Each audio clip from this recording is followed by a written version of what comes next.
The cruelest invitations are the ones sent with a smile.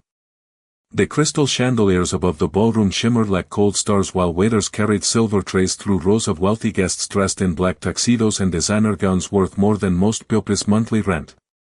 Ethan Whitmore stood near the wedding stage with one hand inside his tailored suit pocket, smiling for photographs like a man who had finally built the perfect life. His new fiancée leaned against him, diamonds glowing against her pale skin while guests whispered compliments about how beautiful they looked together. But Ethan's eyes kept drifting toward the entrance every few seconds. It was waiting for someone. Not because he missed her. Because a humiliation was more satisfying with an audience. Then the doors opened. Naomi Carter stepped inside quietly, almost invisible at first beneath the gold light of the ballroom. A few guests exchanged awkward looks immediately. Some recognized her from old company parties years ago, back when Ethan was still struggling and Naomi used to stand beside him in simple dresses while balancing two jobs to help pay his bills. Back before success taught him embarrassment. Ethan's smile widened slowly when he saw her standing alone near the doorway. He walked toward her with calm confidence, the kind men wear when they think they've already won. "Naomi," he said loudly enough for nearby tables to hear. "I honestly didn't think you'd come." The string quartet continued playing softly in the background, but several conversations nearby stopped completely. Naomi looked at him without changing expression. Her black gown was elegant but understated, no flashy jewelry, no desperate attempt to compete with the women around her. Just smooth satin, dark gloves, and quiet composure. Ethan glanced briefly at her dress before smirking. "I'm glad you found something appropriate this time." A few people laughed under their breath. Naomi heard every single one of them. She simply folded the invitation card carefully and placed it on the reception table beside her. No anger. No tears. Somehow that bothered Ethan more than if she had screamed at him. The wedding host suddenly tapped his champagne glass near the stage. "Ladies and gentlemen," he announced playfully, "tonight is proof that real love always finds the right person eventually." More laughter spread through the ballroom.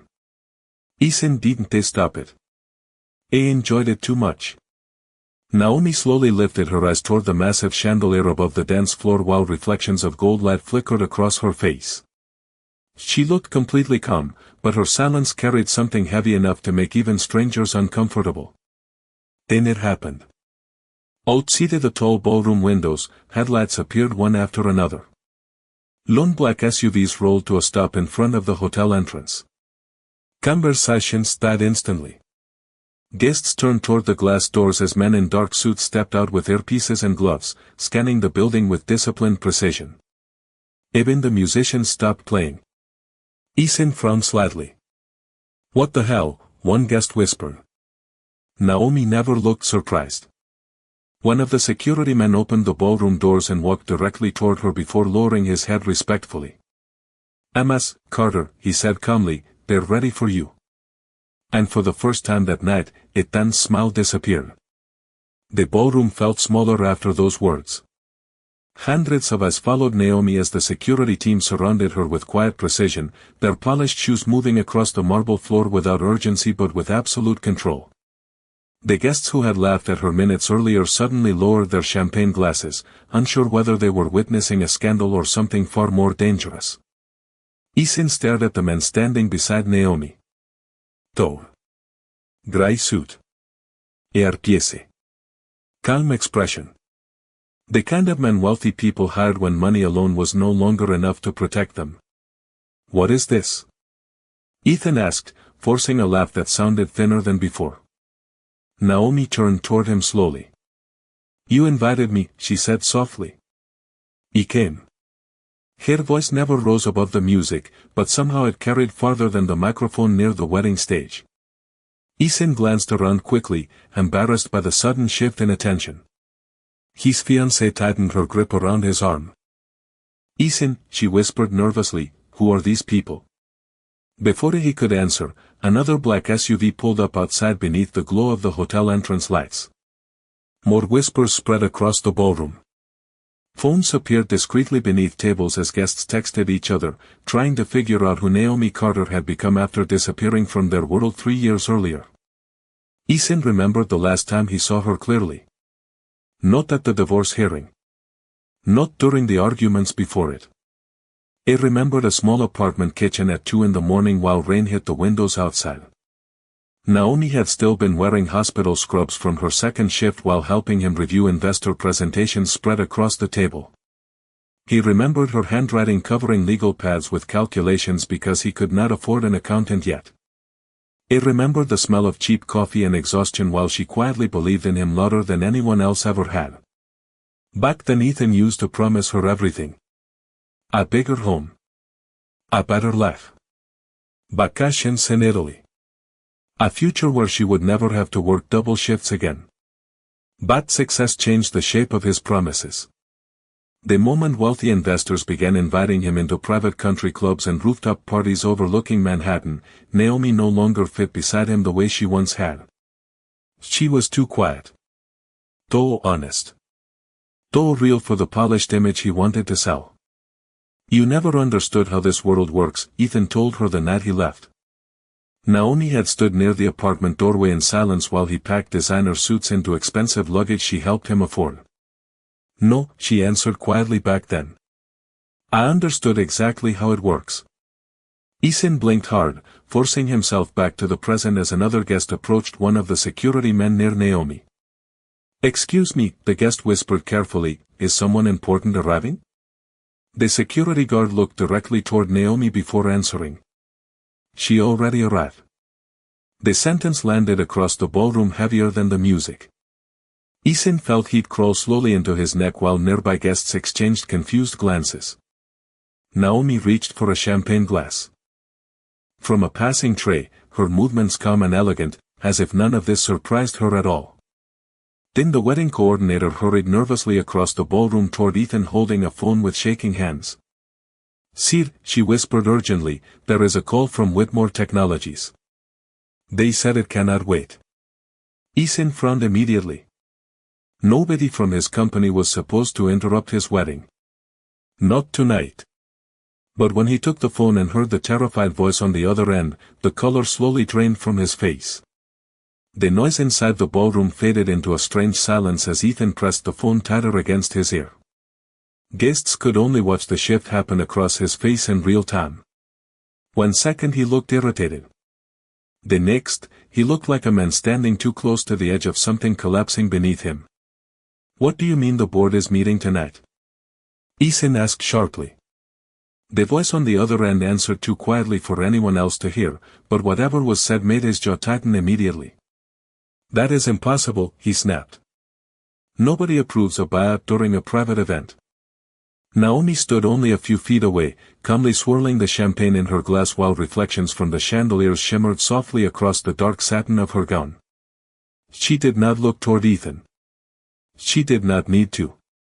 The room was already watching him for her. His fiancée shifted uneasily beside him. Ethan, what is happening? She whispered. He ignored her completely.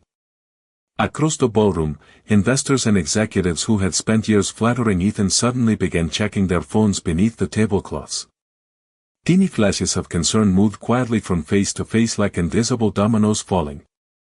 One older man loosened his tie. Anoter immediately stepped away from the bar and walked toward the hallway to make a private call. The atmosphere no longer felt like a wedding. It felt like the first 10 minutes before a market crash. Ethan lowered the phone slowly and looked directly at Naomi for the first time that evening without arrogance. Did you know about this? He asked carefully. Naomi took a small sip of champagne before answering. Know about what? Her calmness made him angrier than any insult could have. Ethan moved closer, lowering his voice. Do not play games with me tonight. Naomi finally met his eyes fully. You invited me into your game, Ethan. He was perfectly fine staying home. The sentence landed harder than he expected because it was true. He remembered the divorce papers again. The expensive office. The polished conference table. Naomi sitting quietly in a cream-colored sweater while his lawyers talked around her like she was already erased from his future. She never begged him to stay. Never screamed. Never humiliated herself trying to save a marriage he had already abandoned emotionally months before. At the time, Ethan thought her silence meant weakness. Standing in the ballroom now, he was beginning to understand it differently. Suddenly the massive ballroom doors opened again. Avery had turned instinctively. A tall man entered wearing a charcoal suit without a tie, moving with the calm confidence of someone who had spent years inside rooms where billion-dollar decisions were made over dinner. Conversations stopped instantly. Several executives near the front recognized him immediately.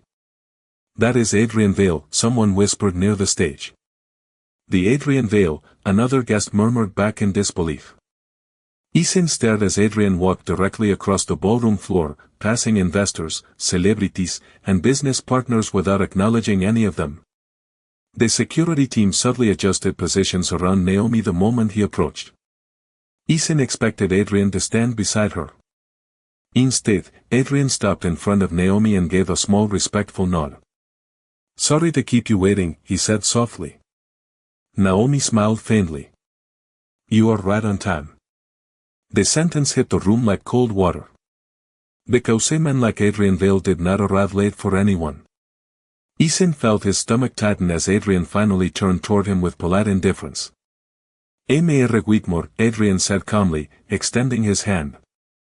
"I believe we are about to become much more familiar with each other." The handshake never happened. Ethan stared at Adrian's outstretched hand for half a second too long, and in rooms filled with powerful people, hesitation was its own kind of humiliation. Adrian lowered his hand smoothly without reacting, as if he had already expected disappointment from him. Around the ballroom, guests pretended not to stare while absolutely everyone stared. Naomi remained perfectly still beside Adrian, one hand resting lightly against the stem of her champagne glass while soft piano music drifted awkwardly through the silence. Ethan forced a tight smile back onto his face. "I know who you are," he said carefully. "What I do not understand is why you are here." Adrian adjusted the cuff of his charcoal suit before answering. "Business often arrives at inconvenient times." The sentence sounded polite, but Ethan heard the warning hidden beneath it. Near the dance floor, two board members from Whitmore Technologies were already whispering to each other with tense expressions. One of them kept glancing toward Naomi with visible confusion, like a man trying to solve a puzzle too late. Ethan noticed immediately. "What is this really about?" he asked. Naomi finally placed her champagne glass down on a passing silver tray. "You should answer your phone again," she said softly. Ethan's jaw tightened. "Naomi. You always hated being unprepared," she replied calmly. "Tonight must feel exhausting for you." A few nearby guests lowered their eyes to hide their reactions. Years ago Ethan used to dominate every room with confidence. He knew how to make people laugh. How to make investors feel important. How to make weaker people feel invisible. But now the balance inside the ballroom had shifted so quietly that nobody could pinpoint the exact second it happened. Somehow Naomi had become the center of the room without asking for attention once. Ethan's fiancée stepped forward nervously. "Maybe this is not the right time for whatever this is," she said carefully to Naomi. "Tonight is our wedding." Naomi looked at her with neither cruelty nor sympathy. "You are right," she answered. "It is a beautiful wedding." The kindness in her voice somehow made the moment worse. Then another phone began vibrating. Then another. Across the ballroom, executives, investors, and legal advisors started checking alerts simultaneously. The soft glow of screens reflected across anxious faces while whispers spread faster than the music could cover them. One guest muttered under his breath, "No way." Another immediately stood from his chair and walked toward Ethan. "Did you know about the emergency filing?" the man asked quietly. Ethan looked genuinely confused now. "What filing?" The man blinked. Whitmore Technologies stock just froze. The words hit like shattered glass. Conversations stopped entirely.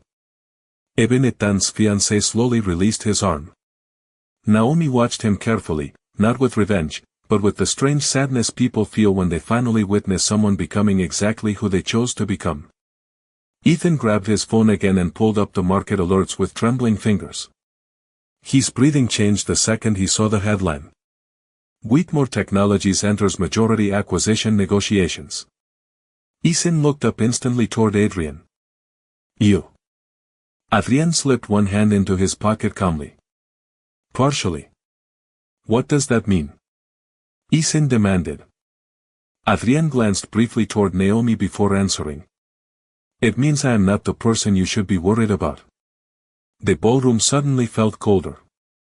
Ethan slowly turned toward Naomi, and for the first time since she arrived, real uncertainty entered his eyes. Not anger. Not arrogance. Fear. Naomi met his stare quietly while the chandeliers above them reflected gold light across her dark gloves and calm expression. Then the ballroom doors opened once more, and an older man carrying a leather portfolio walked directly toward her through the silent crowd. The moment he reached Naomi, he stopped respectfully and lowered his head. Good evening, Ms. Carter, he said clearly enough for half the room to hear. The board is waiting for your final authorization. The entire ballroom seemed to stop breathing after those words. Crystal glasses remained suspended halfway to Piopre's lips while the piano player near the stage slowly removed his hands from the keys, uncertain whether the wedding was still a wedding anymore. Ethan stared at the older man holding the leather portfolio as though the world had suddenly began speaking a language he no longer understood. Authorization for what? He asked sharply. The attorney looked briefly toward Ethan with professional politeness before returning his attention to Naomi. The acquisition documents are finalized, he explained calmly. The board is only waiting for your signature before the transfer becomes public. Naomi nodded once, graceful and composed, as if conversations worth hundreds of millions of dollars were simply another item on her evening schedule. Ethan let out a short laugh filled with disbelief. This is ridiculous. But nobody else laughed with him this time. Across the ballroom, several investors were already putting the pieces together. The frozen trading alerts. The emergency board meeting. Adrian Dale appearing unexpectedly at the exact moment Whitmore Technologies entered acquisition negotiations. And now a corporate attorney addressing Naomi Carter with visible respect in front of everyone. Etan's fiancé slowly stepped backward, confusion clouding the excitement that had covered her face all evening. Ethan, she whispered carefully, what is happening? He did not answer because he could not. For the first time in years, Ethan Whitmore had lost control of the room completely. Naomi reached for the leather portfolio, but instead of opening it immediately, her eyes drifted toward the towering ballroom windows where Manhattan shimmered outside in rivers of gold and white light. 3 years earlier she used to stand at the window of a tiny apartment watching the same city while wondering how long she could survive feeling invisible inside her own marriage. She remembered nights of unpaid bills stacked beside cold coffee. Mornings spent leaving before sunrise for hospital shifts while Ethan chased investors who barely remembered her name.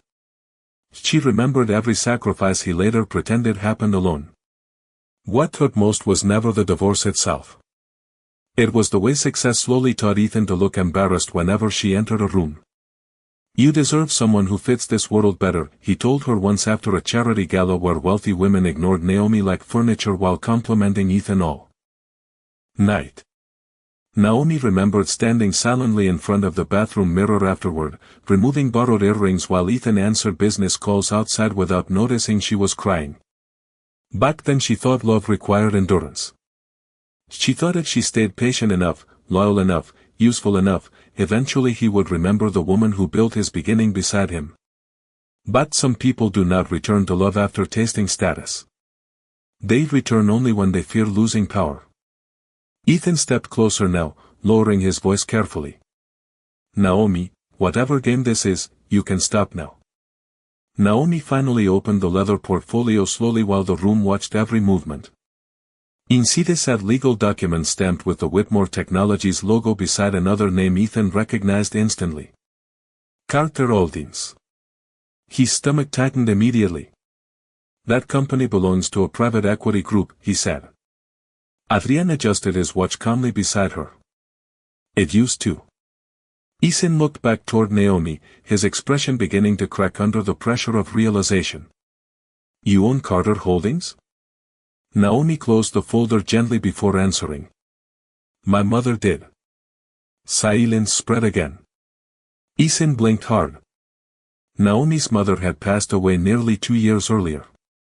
He remembered attending the funeral for exactly 23 minutes before leaving for a networking dinner in Chicago. At the time, he never asked questions about the family business Naomi quietly inherited afterward because he assumed there was nothing important worth knowing. That assumption now stood in the middle of the ballroom, destroying him piece by piece. Naomi looked directly at him, calm as winter rain. You spent years trying to convince everyone I did not belong in your world, she said softly. The truth is, you never understood mine. The silence after Naomi's words felt heavier than the music ever had. Around the ballroom, wealthy guests who arrived expecting champagne, speeches, and photographs now stood trapped inside a moment none of them would forget. Isin looked at Naomi as though he was seeing her for the first time, not as the exhausted woman he left behind years ago, but as someone far beyond his reach. The attorney carefully opened the leather portfolio again and placed a silver fountain pen across the documents. Whenever you are ready, Ms. Carter, he said respectfully. Isin stepped forward immediately. No, the word came out too quickly, too emotionally, and several executives nearby exchanged uncomfortable glances. Isin forced himself to breathe slower before speaking again. Naomi, this company is my life. Naomi tilted her head slightly. Interesting. Her voice remained soft. You used to say I was your life too. Isin looked away first. The ballroom lights reflected against the polished marble floor while waiters quietly disappeared into corners, sensing instinctively that this was no longer an event ordinary hospitality could fix. Somewhere near the back of the room, a champagne glass shattered accidentally against the floor, making several guests flinch. Nobody even turned to look. All attention remained fixed on Naomi. Isin lowered his voice. You are trying to destroy me because I left. Adrien finally spoke again, calm as ever. No, Mr. Whitmore. If she wanted to destroy you, this conversation would not be happening in public. It would already be finished. The truth inside those words landed visibly. Isin swallowed hard. Naomi glanced briefly toward Adrien, and for the first time all evening, a faint warmth touched her expression. Not romance. Not performance. Trust. The kind built slowly between people who respected each other completely. Isin noticed it immediately. So that is what this is, he asked bitterly. You and him? Naomi looked back at Ethan with tired eyes rather than angry ones. You still think this story has to be about another man? Isin opened his mouth to respond, but no words came. Because deep down, he knew she was right. Even during their marriage, he only valued Naomi when she reflected well on him. He never stopped long enough to understand who she actually was without his shadow over her. Naomi rested one gloved hand lightly on the documents while memories drifted quietly through her mind. Lone nights learning investment law after hospital shifts. Early mornings sitting alone in conference rooms after inheriting Carter Holdings while older executives assumed she would fail within 6 months. Every dismissal. Every patronizing smile. Every meeting where men talked around her until she quietly outperformed them anyway. Nobody handed her power. She rebuilt herself piece by piece while Ethan spent years believing she disappeared. A board member from Whitmore Technologies approached nervously through the crowd. Ms. Carter, he said carefully, the market opens in less than 12 hours. We need a decision tonight. Naomi nodded once. Isin stepped closer again, desperation slowly replacing pride. Please, he said quietly enough that only nearby guests could hear. Do not do this here. Naomi studied his face for several seconds. She remembered loving this man once with every fragile part of herself. She remembered believing his dreams mattered as much as her own. But standing there beneath the chandelier light, watching fear replace arrogance in his eyes, she finally understood something painful. Isin never truly missed her after the divorce. He only missed having someone who believed in him unconditionally. Naomi picked up the silver pen slowly. The room held its breath. Then she paused and looked toward the ballroom stage where white roses surrounded the untouched wedding cake beneath soft golden lights. "You know the saddest part?" she asked quietly. Isin said nothing. Naomi's eyes softened slightly. "I would have given you everything willingly back when all you had was ambition and a cheap suit." The pen hovered above the signature line. "But you traded loyalty for applause from strangers." And then Naomi Carter signed her name. The sound of Naomi's pen leaving the paper was almost impossibly quiet, yet somehow it echoed louder than the wedding music ever could. The attorney carefully closed the leather portfolio while several executives immediately stepped away to make urgent phone calls. Around the ballroom, guests who had spent the evening admiring Ethan now avoided looking directly at him, as if failure itself might become contagious. Ethan stood frozen near the center of the dance floor beneath the chandelier light, his face drained of color while whispers moved through the crowd like cold wine through silk curtains. "It is done," the attorney announced calmly. Adrian glanced toward Naomi with subtle respect before speaking quietly to one of the security men nearby. Within seconds, financial alerts began exploding across phones throughout the ballroom. Whitmore Technologies acquired by Carter Holdings. Executive restructuring expected. Market response pending. A woman near the bar covered her mouth in disbelief. Another guest muttered, "My God," under his breath while staring at Naomi like she had transformed into someone entirely different in front of them. But Naomi had not transformed tonight. The truth was much simpler than that. She had merely stopped shrinking herself for people who benefited from her silence. Ethan finally looked up again. "You planned this," he said hoarsely. Naomi adjusted the dark glove around her wrist with calm precision. "No," she answered softly. "I planned my future. Your wedding just happened to be tonight." The sentence cut deeper because there was no cruelty inside it. Only truth. Ethan's fiancée slowly removed her engagement ring while staring at him with growing uncertainty. The glamorous fantasy surrounding the evening had shattered too completely to repair. "You told me she was bitter," she whispered quietly. Ethan looked toward her helplessly, but before he could answer, she stepped backward. "No," she said softly, almost to herself. "She looks healed." Nearby, a group of executives from Whitmore Technologies approached Naomi carefully. Men who once ignored her at corporate dinners now stood with respectful posture, waiting for permission to speak. One of them cleared his throat nervously. "Ms. Carter, the board would like to know if you plan to retain current leadership." Ethan immediately turned toward Naomi again, desperation flashing openly across his face now. For years he built his entire identity around power, status, and the company carrying his last name. Without it, he suddenly looked smaller than the room around him. Naomi remained silent for several seconds while everyone waited. She remembered another silence years ago inside their apartment after Ethan told her she embarrassed him at a fundraising gala. She remembered standing beside the kitchen counter in socks while rain tapped softly against the windows. Ethan never apologized that night. He simply left the room expecting her pain to remain invisible the way it always had. Tonight the silence belonged to her instead. Naomi finally looked toward the executives. "Leadership decisions will be reviewed over the next few weeks," she said professionally. "Competence matters more to me than pride." Several people nearby lowered their eyes immediately because everyone understood who that sentence was truly meant for. Ethan stepped closer, his voice barely steady. "Naomi, please." It was the first genuine plea anyone had ever heard from him all evening. Naomi met his eyes quietly. The room waited for revenge. For humiliation. For cruelty sharp enough to match what he once did to her. But Naomi only looked tired.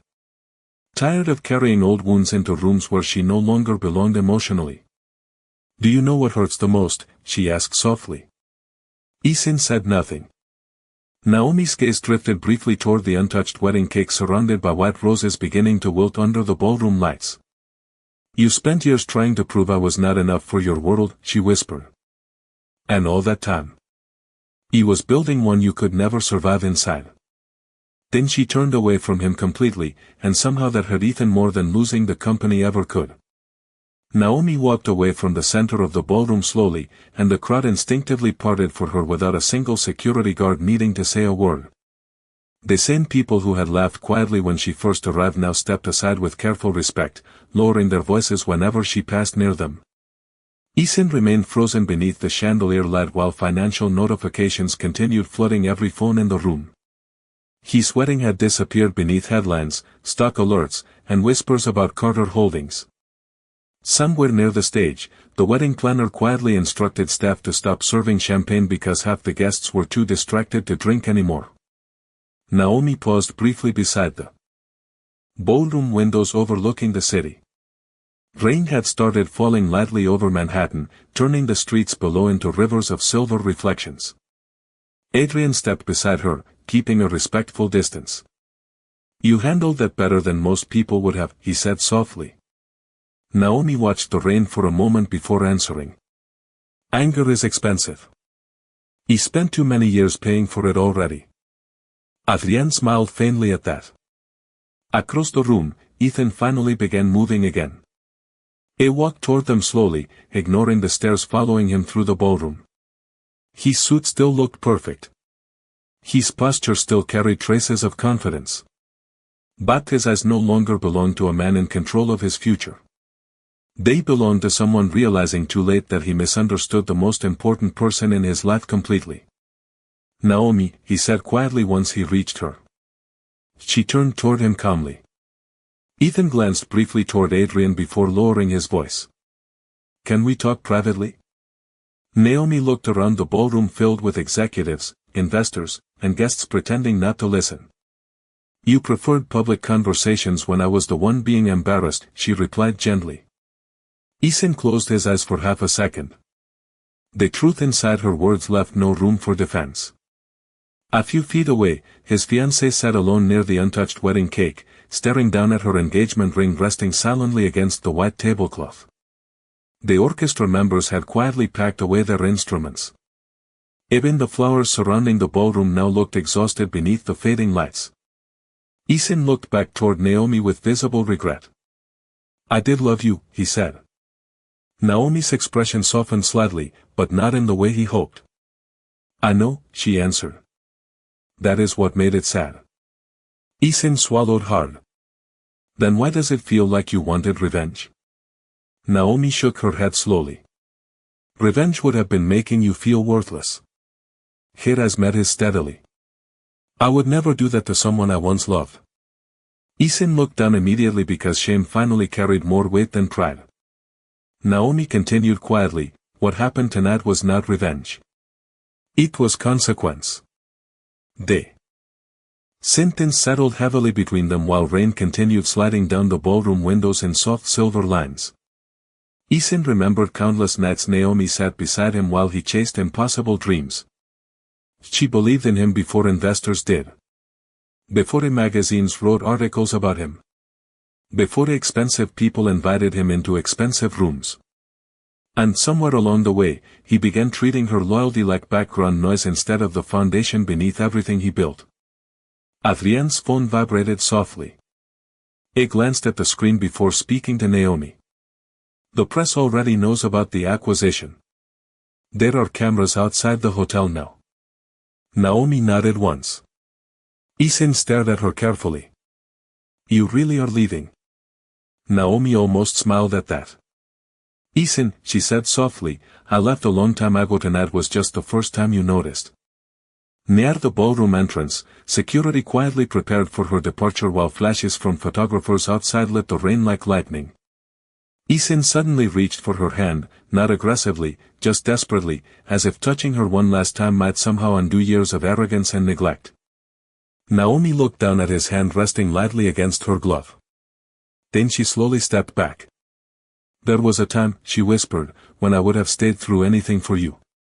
Ethan's face tightened painfully. Naomi's voice remained calm. But surviving someone is different from belonging to them. Then she turned toward the exit while the entire ballroom watched the woman Ethan Whitmore once underestimated walk away with everything he spent years trying to earn. The rain outside had grown heavier by the time Naomi reached the hotel entrance.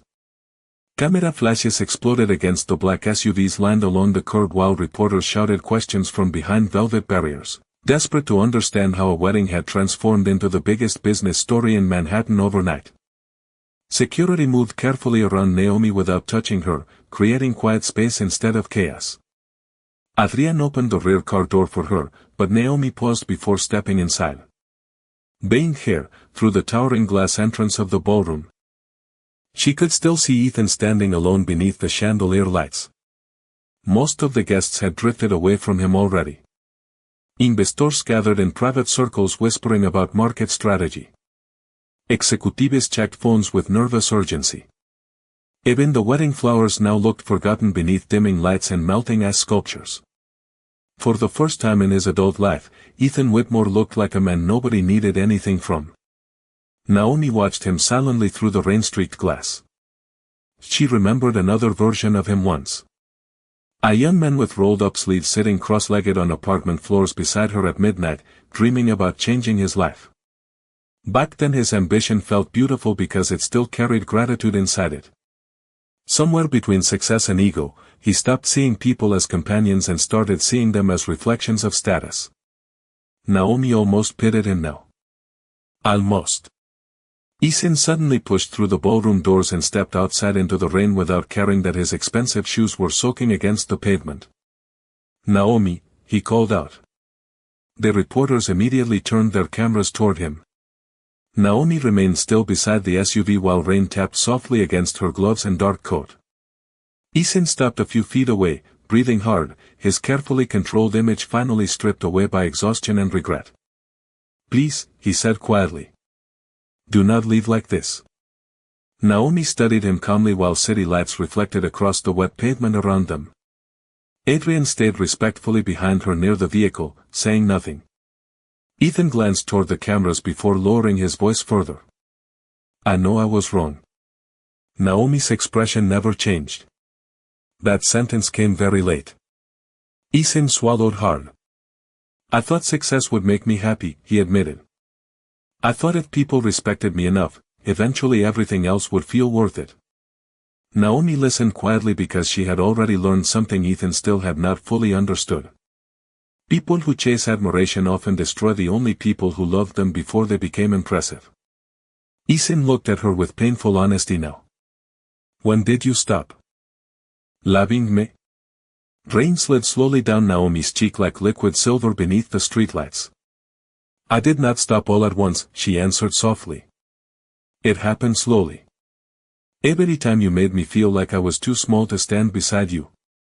Ethan lowered his eyes immediately.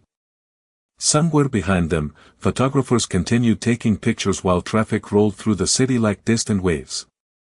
Naomi stepped slightly closer, her voice calm enough that only he could hear the next words clearly. Do you know what freedom feels like, Ethan? He looked back up silently. Naomi glanced toward the skyline glowing behind him. It is waking up one day and realizing you no longer need an apology from the person who hurt you. Ethan's face tightened as though the truth physically hurt to hear. Naomi gave him one final look, not cruel, not triumphant, simply finished. You invited me here because you wanted everyone to see the woman you left behind, she whispered. But the truth is, her eyes met his steadily. You were the one who got left behind. Ethan stood speechless in the rain as Naomi entered the SUV. The door closed softly between them. Inside the vehicle, warm amber light wrapped around the quiet elegance of her expression while the city blurred outside the tinted windows.